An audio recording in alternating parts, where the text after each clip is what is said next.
Hello all. My assigned character is Mr. John M. Bailey, the chairman of the National Democratic Convention.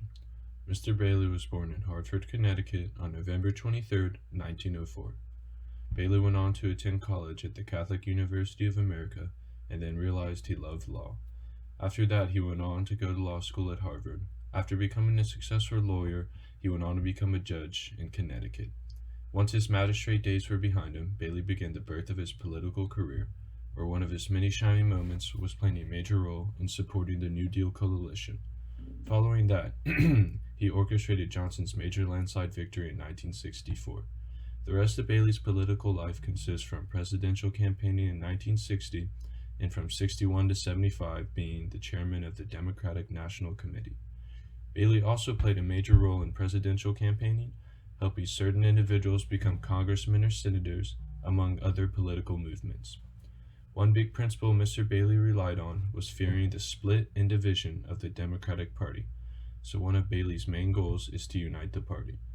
Bailey has no doubt in his mind that Mayor Daley can handle the protesters as well as preserve the order of Chicago.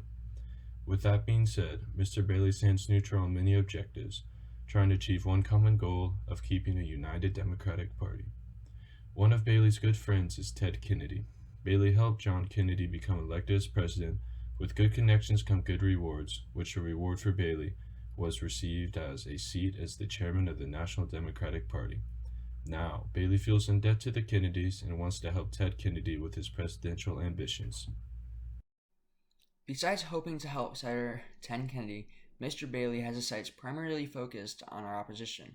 While delegates argue and debate, Mr. Bailey seeks to find the best candidate poised to beat Richard Nixon.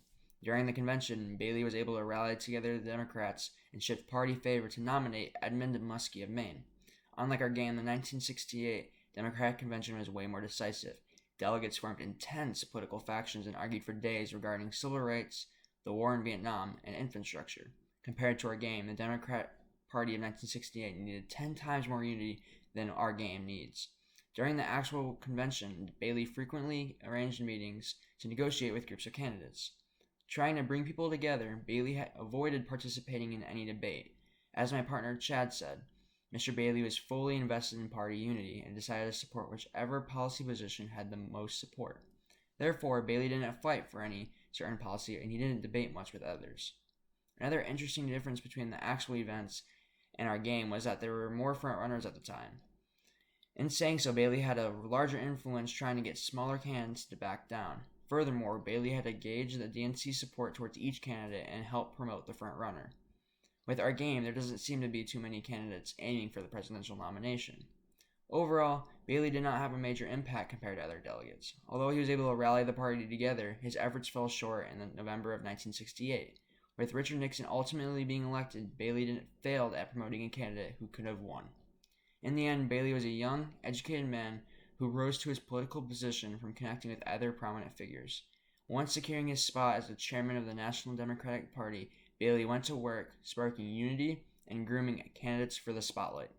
Although he was an influential person during the 1968 convention, he truly failed at nominating a candidate who could have beat Nixon. After failing, his political career started to die.